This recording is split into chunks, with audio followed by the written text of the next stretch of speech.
they're able to achieve 61 grams without the need of cutting little holes in the body.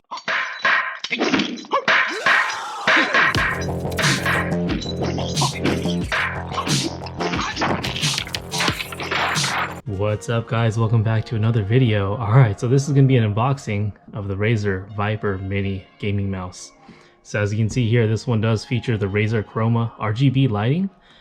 This lighting is actually really unique because the Razer logo glows as usual, but then it actually has a little bit of undercarriage glow on the back side here, which is going to come out really clean and really subtle, but a huge impact, I think. So as you can see here, this is going to be one of the smaller ultralight gaming mice. And another thing that makes this mouse unique is that a lot of the mice in the 50 to 60 gram range, they get there by drilling holes into their body. And as you can see here, this one does not have any holes. So that's something that's going to make this very one of a kind.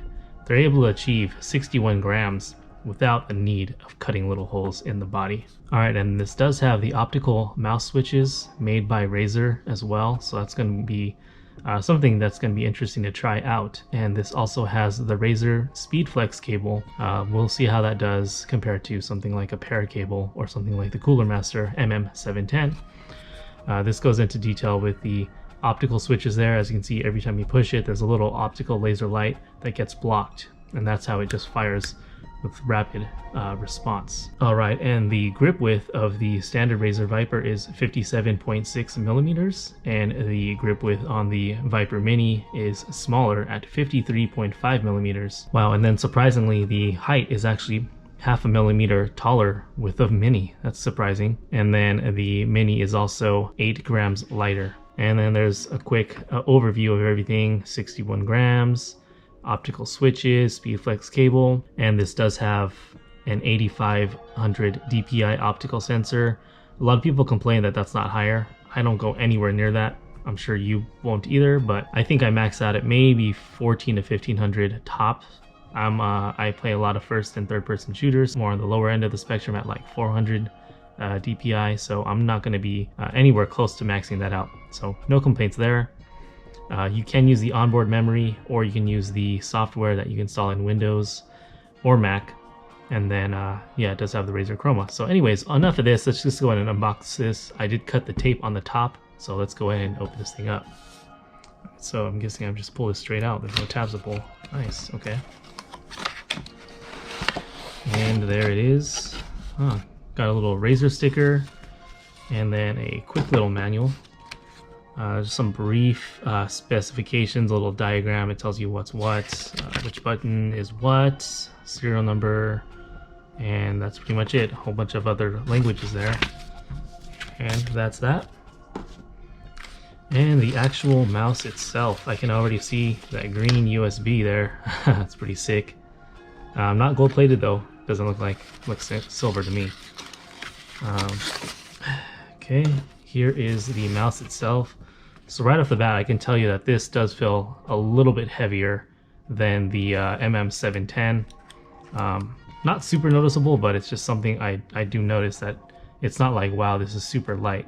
Like when I opened the MM710, it was like it was floating on air or something like that. Okay, and the cable itself, not as good as the Cooler Master MM710.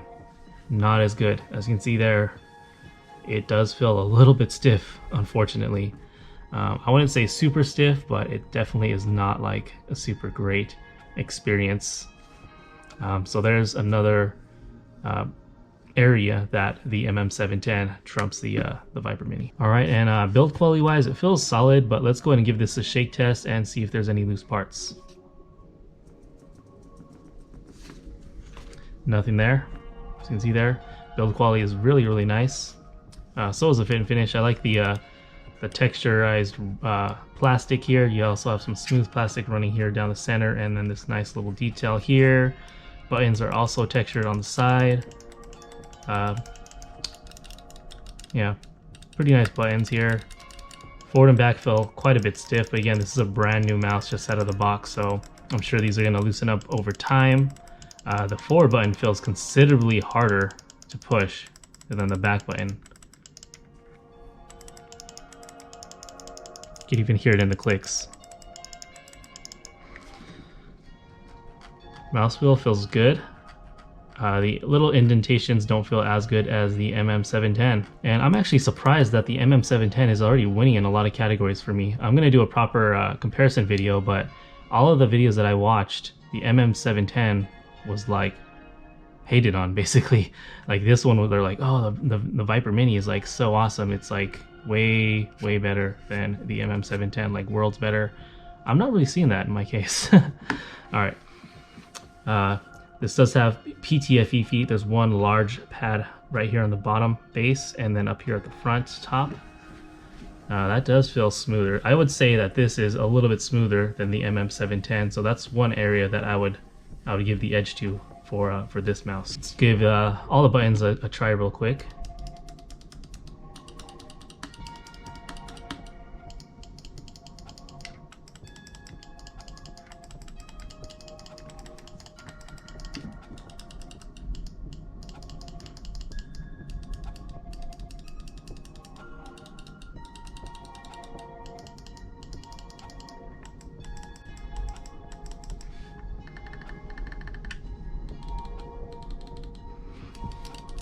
So buttons feel pretty good. Yeah, 1 and 2 feel really nice as well. There's a little bit of pre and post travel after that click. As you can see there, it actually moves a little bit before it actuates, and then after it actuates, it sinks down another probably, I don't know, 0.5 to 1 millimeter of travel after that click. And that goes for both sides.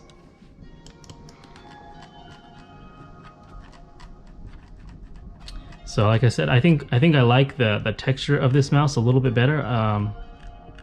Those ridges are very grippy, so I have no slippage on that wheel whatsoever. But like I said, I think I like the indentation feel on the MM710 a little bit better. So I did say that they're able to achieve this lightweight without having to drill holes, but I'm not sure if you're gonna make that out. But the mouse wheel is actually hollowed out. So that's one area that they were able to cut a little bit of weight there. This one does feel a little bit more balanced as far as the weight goes on the MM710 because all the holes are drilled out in the back.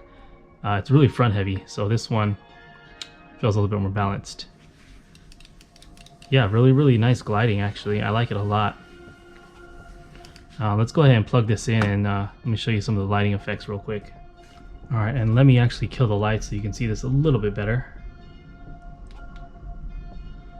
Alright, so hopefully you can make that out, but as you can see here, it's kind of cycling through the different colors and a little bit of a, not a breathing effect, but just a really smooth transition through all of the colors. So it went from cyan to, as you can see here, it's blue, purple. Not sure if you can make out that bottom light there, but it is shining down on the mouse pad that I can see. That is a really cool effect. I like that a lot. There's a nicer view of it right there. As you can see here, the Razer logo and that undercarriage lighting, it matches. It's the same color and it transitions. I'm sure you can specify that in the software as well. Okay, and that's going to sum up my quick unboxing and first impressions of this mouse. Now, I don't know if I would say I'm unimpressed, but it didn't really live up to the hype that I've been hearing about.